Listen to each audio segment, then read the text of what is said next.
नमस्कार, मैं पंकज पांडे, देख रहे हैं आप न्यूज 11 भारत और हाजिर हूं लेकर 11 स्पेशल, जिसमें बात बहुत सारी होगी। काली पूजा की बात होगी, दिवाली की बात होगी, आम लोगों की बात होगी, दिवाली की बहुत सारी तस्वीरें भी दिखाई गई। लेकिन उससे पहले सबसे पहले हम बात कर लेते हैं चाईबासा में हुए सॉफ्टवेयर इंजीनियर के साथ हुई रेप की, जिसमें पुलिस को बड़ी कामयाबी मिली है। 7 आरोपियों को पुलिस ने गिरफ्तार कर लिया है। गिरफ्तार आरोपियों में 2 नाबालिग हैं जिन्हें बाल सुधार गृह भेज दिया गया है, जबकि बाकी आरोपियों को गिरफ्तार कर जेल भेज दिया गया है। गिरफ्तार आरोपियों के नाम शिवशंकर करजी, सुरेंद्र देवगम, पूर्वी देवगम, प्रकाश देवगम और सोमा सिंह को, जबकि 2 नाबालिग हैं। गिरफ्तार आरोपियों के पास से पीड़ित से लूटा गया पर्स भी बरामद किया गया है। पर्स में 4,500 रुपए, आधार कार्ड, एटीएम कार्ड के अलावा पीड़ित युवती का पासपोर्ट साइज फोटो मिला है। और इससे बात स्पष्ट हो चुका है कि यही लोग इस वारदात में शामिल थे। इन्होंने ही यह करतूत की है और इन्होंने इस घिनौने कृत्य को अंजाम दिया है। और सभी साथी जो थे इस मामले में शामिल, इस कांड में शामिल, उन्हें गिरफ्तार किया जा चुका है। पुलिस के सामने बड़ी चुनौती थी कि आखिर कैसे वो इन आरोपियों तक पहुंचे, और आखिर में पुलिस इन तक पहुंची।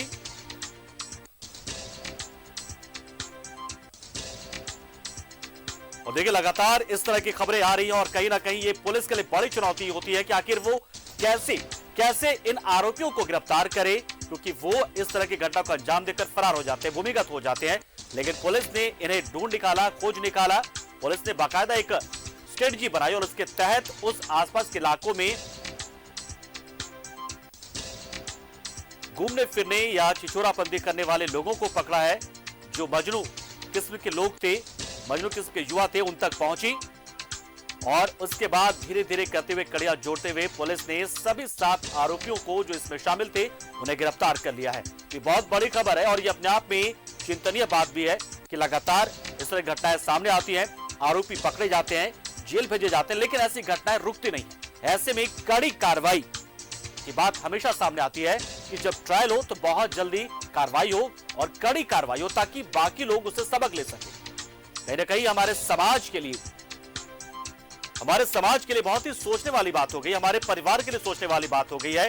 क्या हम हमारी बहू बेटियों को सुरक्षित नहीं रख पाएंगे? क्या हम अपने बच्चों को कंट्रोल नहीं कर सकते, उन्हें बता नहीं सकते कि क्या गलत है, क्या सही है, कैसे एक महिला की इज्जत की जानी चाहिए, एक महिला की इज्जत का मतलब क्या होता है, कैसे इज्जत को तार-तार वो करने की सोच भी पाते हैं? तो ऐसे में कहीं ना कहीं अभिभावकों के लिए सामने एक बड़ी चुनौती, अभिभावकों के लिए भी एक सबक की तरह है। कहीं आपका बच्चा भी इस तरह के किसी घटना में शामिल ना हो जाए, इसको लेकर आप पहले से अपने बच्चों को समझाने लगे। ये बहुत जरूरी है, क्योंकि हो सकता है कि कल की आपकी अपनी बेटी ऐसे किसी मामले का शिकार हो जाए। अगर आप अपने बेटे को ऐसी किसी घटना में शामिल होने के बाद भी अगर शय देते हैं, या किसी लड़की को के साथ वो बदतमीजी करता है या उसका सम्मान नहीं करता, उसकी इज्जत नहीं करता है, और बावजूद आप अगर अपने बेटों को समझाते नहीं है, तो हो सकता है कि आपकी बेटी भी ऐसे ही युवकों के और ऐसे ही बेटों की चंगुल में आ जाए, शिकार हो जाए।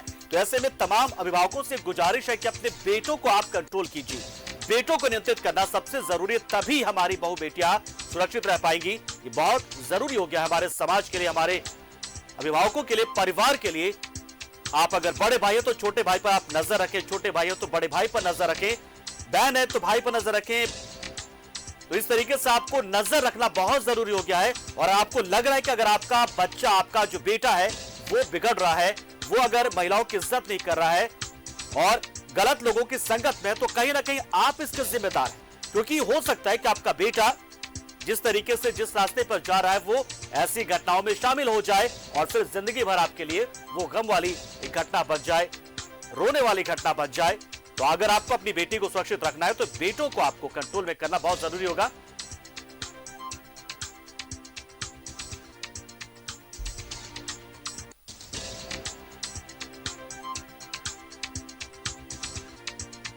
और हमारे सहयोगी रुपेश इस खबर पर पूरी जानकारी के लिए हमारे साथ फोन लाइन पर जुड़ चुके हैं।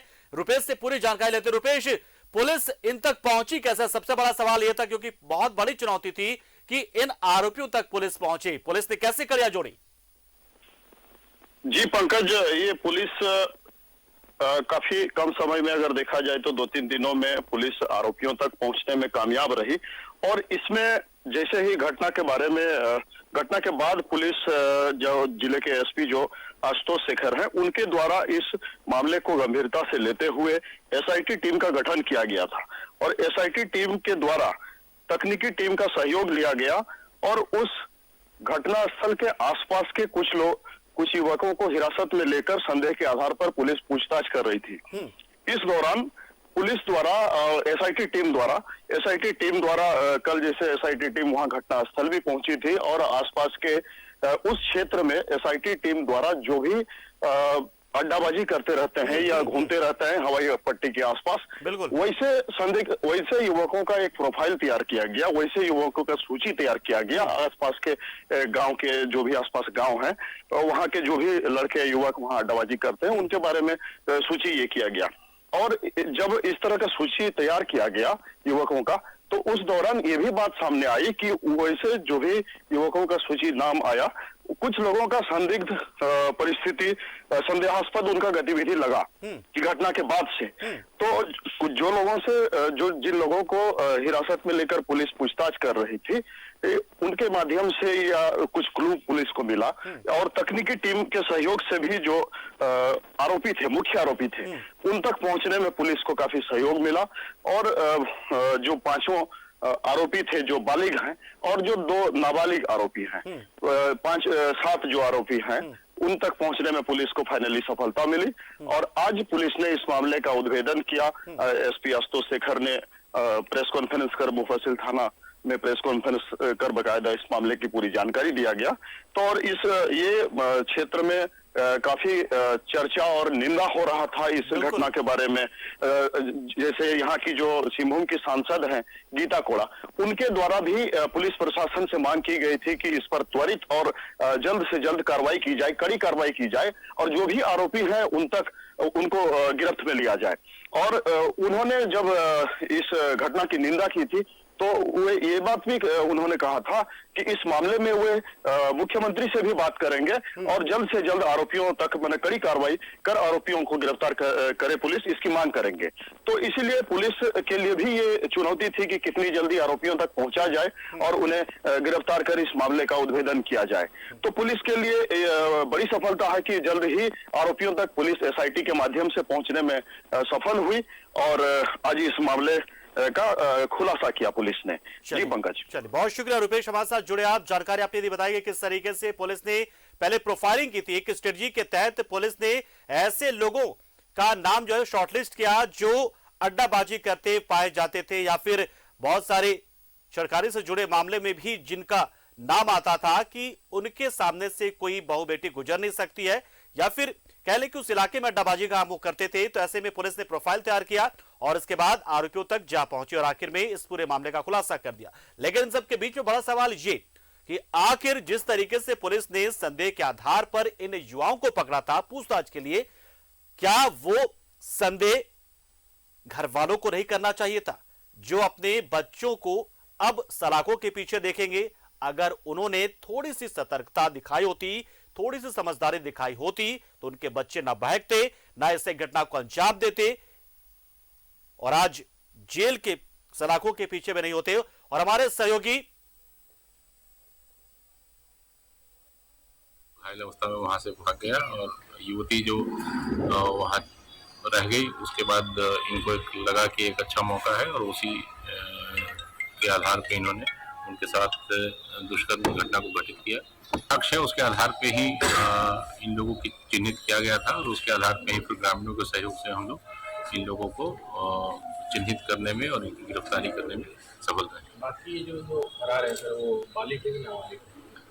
उनकी अभी तक जो हमको सूचना है कि वो बालिग है, परंतु उनकी अरेस्टिंग, उनको गिरफ्तार करने के बाद उनके जो आईडी डॉक्यूमेंट्स होंगे उसके मिलने के बाद ही हम लोग वो सक्षम तरीके से कह पाएंगे कि वो बालिग है।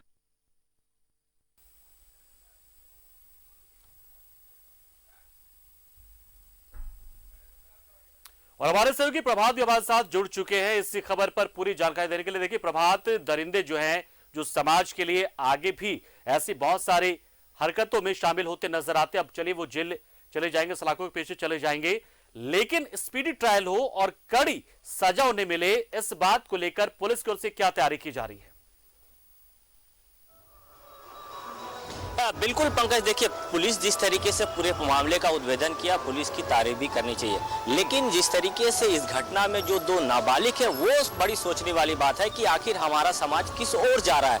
देखिए बड़े लोग तो कहीं ना कहीं कुछ घटना कर दे, लेकिन नाबालिग को कितना सेंस होता है उस घटना में, नाबालिग भी दो शामिल है, ये बड़ी बात सबसे बड़ी चिंता है। और कहीं ना कहीं आपने जो कहा कि घर का जो गार्जियन होता है उसे भी कहीं ना कहीं मॉनिटरिंग करने की जरूरत है, ताकि इस तरीके की घटनाएं जो घटती है उस पर कहीं ना कहीं थोड़ी अंकुश लगा सकते हैं। अगर घर का पेरेंट्स, घर का गार्जियन थोड़ा से अगर बच्चों के प्रति ज्यादा जागरूक रहेगा तो निश्चित इस तरह की घटनाओं पर रोक लगाया जा सकता है। लेकिन जिस तरीके से यह घटना घटी थी चाईबासा के मुफस्सिल थाना में, एक सॉफ्टवेयर इंजीनियर अपने भाई के दोस्त के साथ जाती है एयरपोर्ट घूमने के लिए, उसके साथ में इस तरीके से 8 से 10 लड़के लोगों ने गैंगरेप करते हैं और उसके बाद वहां से फरार हो जाते हैं। लेकिन जिस तरीके से पूरी एक घटना हुई, कहीं ना कहीं पूरे राज्य को कहीं ना कहीं झकझोर दिया था। राज्य के मुख्यमंत्री इस मामले को लेकर काफी गंभीर था और तुरंत उन्होंने जिस तरीके से संज्ञान लिया था और चाईबासा के एसपी जिस तरीके से SIT गठन करके जितने भी आरोपी थे उन्हें गिरफ्तार किया है। फिलहाल अभी 6 आरोपी गिरफ्तार, जिसमें 10 लोगों के नाम FIR में है, उसमें से 6 लोगों में 2 नाबालिग भी और 4 जो बड़े लोग हैं। निश्चित है जो स्पिल ट्रायल करके ऐसे लोगों को सजा देने की जरूरत है ताकि दोबारा इस तरीके की घटना ना हो सके। लेकिन जिस तरीके से समाज हमारा जा रहा है उसमें कहीं ना कहीं हम और आपको सोचने की जरूरत है। देखिए पंकज, मैं एक चीज और बता दूं, पिछले दिनों मैंने एक खबर किया था, जो कॉलेज की लड़कियां हैं वो साफ तौर पे ये बातें कह रही थी कि लड़के तो छेड़खानी करते हैं, साथ ही साथ गार्जियन को भी, उस माँ को, उस बहन को भी कहीं ना कहीं अपने भाई या जो पति है या फिर अन्य लोग हैं उन पे कहीं ना कहीं नजर रखनी चाहिए ताकि इस तरीके की घटना दोबारा ना हो। और साफ लफ्जों में कॉलेज की छात्राएं ने मुखर होकर कहा था। तो हमें कहीं ना कहीं अभी समाज में अगर इस तरीके से कुरीतियों को खत्म करना है तो इस पर जरूर आपको ध्यान देना होगा। गार्जियन के साथ साथ जो समाज के लोग हैं उसे भी कहीं ना कहीं आगे आना होगा, तभी जाकर हम इस तरीके की घटनाओं को रोक सकते हैं। अगर बेटों को हम नियंत्रण में रखेंगे तो हमारी बेटियां सुरक्षित रहेगी, ये बात तो साफ है। क्योंकि बेटों को हमें वो मोरल शिक्षा देनी पड़ेगी कि एक महिला का होने का क्या मतलब होता है, महिला का सम्मान क्या होता है, ये उसे बताना पड़ेगा। लेकिन साथ में कई बार ऐसा भी होता है कि जो महिलाएं होती है, जो पीड़ित होती है, जो पीड़िताएं होती है, वो सामने नहीं आती है। इस केस में चली कम से कम ये सॉफ्टवेयर इंजीनियर थी, जागरूक थी और वो सामने आई, वरना ऐसे मामले कई बार दब भी तो जाते हैं। फिलहाल पीड़िता की स्थिति क्या है? बिल्कुल, देखिए पंकज, पीड़िता की स्थिति अभी फिलहाल तो ठीक है क्योंकि अब तो गिरफ्तारी हो गई है। और आपने इससे पहले यही कहा कि जिस तरीके से घटनाएं होती, बहुत सारे ऐसे झारखंड में घटनाएं हुए हैं जहां पर ही महिलाएं, चाहे वो युवतियां आगे नहीं आती डर से, समाज के डर से या फिर बदनामी के डर से, लेकिन इसने अब हिम्मत जुटाई और हिम्मत जुटाकर जिस तरीके से FIR दर्ज कराई है, तो कहीं ना कहीं अगर इस तरह की घटना होता तो इसमें आगे आना होगा। और अभी जो पीड़िता है उसकी इलाज चल रहा है और अभी फिलहाल वो ठीक है। लेकिन कहीं ना कहीं जो गिरफ्तारी हुई है वो पूरे राज्य के लिए और पूरे चाईबासा के लिए कहीं ना कहीं सुखद वाली खबर है कि जो घटना को कारित किया था उन लोगों को सटीक जानकारी लगाकर जिस तरीके से SIT गठन कर पूछताछ करके गिरफ्तार किया। ये कह सकते हैं कि इस तरीके की घटनाओं पर अंकुश लगाने के लिए कड़ी से कड़ी कार्रवाई करनी चाहिए। और जिस तरीके से स्पीड ट्राई करके इन लोगों को सजा जब तक नहीं मिलेगी, कड़ी से कड़ा सजा नहीं मिलेगी, तब तक ये घटनाएं नहीं रुकेंगे। जब कड़ी सजा मिलने लगी तो कहीं ना कहीं थोड़ी मामले में सामने आई है कि पुलिस ने प्रोफाइलिंग की ऐसे युवकों की जो अड्डाबाजी करते हैं। तो सवाल यह है कि ऐसे युवक जो अड्डाबाजी करते हो तो ऐसे युवकों को नियंत्रण में रखने के लिए या फिर उन्हें सबक सिखाने के लिए ऑपरेशन मजनू जैसी चीजें भी बीच बीच में क्यों नहीं पुलिस कर रही थी वहां पर, जब पता था कि अड्डाबाजी हो रही है। तो हो सकता है आने वाले दिनों में कुछ गलत चीज भी हो जाए, इस बात का अंदेशा तो था ही। बिल्कुल, देखिए पंकज, ये जो आपने कहा कि जो ट्रायल जो चेकिंग अभियान की बात की है, तो पूरे राज्य में एक तरह से एक चेकिंग अभियान चल रहा था, चाहे वो रांची की बात करें या फिर जमशेदपुर की बात करें। पिंक पेट्रोलिंग के माध्यम से जो महिलाओं के द्वारा, जो महिला पुलिस है उसके द्वारा जो अड्डाबाजी करने वाले लोग थे उनको ऊपर कार्रवाई की जाती है। लेकिन चाईबासा में भी इस तरीके की इसकी शुरुआत करनी चाहिए ताकि इस तरीके, देखिए चाईबासा जो थोड़ा सा ट्राइबल क्षेत्र पड़ जाता है, चाहे चाईबासा, CKP, सोनुआ, इन क्षेत्रों में थोड़ा ट्राइबल क्षेत्र पड़ जाता है। और इस कोल्हान का जो क्षेत्र है इसकी बनावट, भौगोलिक स्थिति बहुत अजीब है। बहुत दूर दूर तक थाना है और बहुत दूर दूर तक सुनसान इलाके होते हो। तो ऐसे में पुलिस को निश्चित तौर पर इस तरीके का कार्रवाई करनी चाहिए जैसे राज्य के अन्य जिलों में पिंक पेट्रोलिंग की जाती है और उस तरीके से जहां है वो चीज चलती है। लेकिन साथ ही साथ जो लोग वहां पर मौजूद होते हैं, यानी कि जो दुकानदार या जो घर वाले, उन्हें मुखर होना पड़ेगा। वो हो सकता है कि अपने दुकानदारी चलने को लेकर उन युवकों को कुछ नहीं कहते होंगे, लेकिन उन दुकानदारों को भी समझना होगा अगर उनके आसपास में अड्डाबाजी हो रहा है तो हो सकता है कि उस दुकानदार कि जो बहु बेटियां हैं वो भी कभी ना कभी उन अड्डाबाजी करने वाले युवकों के निशाने पर आ जाए, उनके चंगुल फंसे, उनके शिकार बन जाए। तो उन्हें भी समझना होगा, दुकानदारों को भी या स्थानीय लोगों को भी, कि आप आंखें मूंदे नहीं रह सकते क्योंकि अगली बारी आपकी हो सकती है। बहुत बहुत शुक्रिया प्रभात, हमारे साथ जुड़े आप, जानकारी आपने दी और बताया कैसे पुलिस ने इस पूरे मामले का पर्दाफाश किया है और आरोपियों की गिरफ्तार की, हालांकि कुछ आरोपी अभी भी गिरफ्त से बाहर है, लेकिन जल्द ही पुलिस उन तक पहुंच जाएगी। शुक्रिया प्रभात। तो चाईबासा में सॉफ्टवेयर इंजीनियर से गैंगरेप के खिलाफ रांची में लोग सड़क पर उतरे। अल्बर्ट एक्का चौक के पास माले ने प्रदर्शन किया, साथ ही सरकार के खिलाफ नारेबाजी भी की है। तो महिलाओं से जुड़े हिंसा को लेकर लगातार सवाल उठ रहे हैं सरकार पर। हालांकि सरकार का यह साफ कहना है और स्पष्ट निर्देश भी पुलिस को कि ऐसे मामलों में किसी भी तरह से ढिलाई नहीं बरतनी है। ऐसे मामलों में तुरंत कार्रवाई करते हुए आरोपियों को सलाखों के पीछे पहुंचाना है, कड़ी सजा दिलवानी है। लेकिन ऐसे मामले रुक नहीं रही है, सबसे बड़ी बात है। और इसलिए सरकार पर भी विपक्ष है या दूसरी पार्टियां हैं, कई सारे जो नागरिक संगठन है वो सवाल उठा रहे हैं कि डर शायद नहीं ऐसे लोगों में पुलिस का, तो वो डर कायम करना होगा, कानून का इकबाल बुलंद करना होगा, ताकि ऐसे अपराध। मारुति रावत की घटना हो, चाहे फिर वो एक लकी मनी करके एक बच्ची थी जिसका दुमका में एक और जो फांसी लगा के मर गई वो बच्ची, फिर आप डायन का मामला देख लीजिए, बुंडू में 3 महिलाओं की हत्या होती है, फिर एक तमाड़ में एक महिला की हत्या हो जाती है डायन बोल करके, फिर अभी आप सुनीता खाखा वाला मामला देख लीजिए जिसमें सीमा पात्रा थी, फिर अभी ये श्रुति का और चाईबासा वाला मामला देख लीजिए। मैंने लगातार हम यही कर रहे हैं और तब भी सरकार जो है बिल्कुल महिला हिंसा के खिलाफ जागरूक नहीं हो रही है।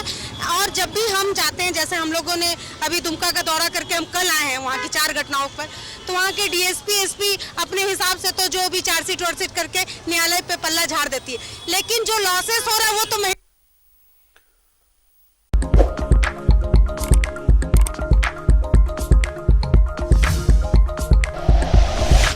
Like and share videos, subscribe करें हमारा चैनल और प्रेस करें बेल आइकॉन। न्यूज़ 11 भारत, सच है तो दिखेगा।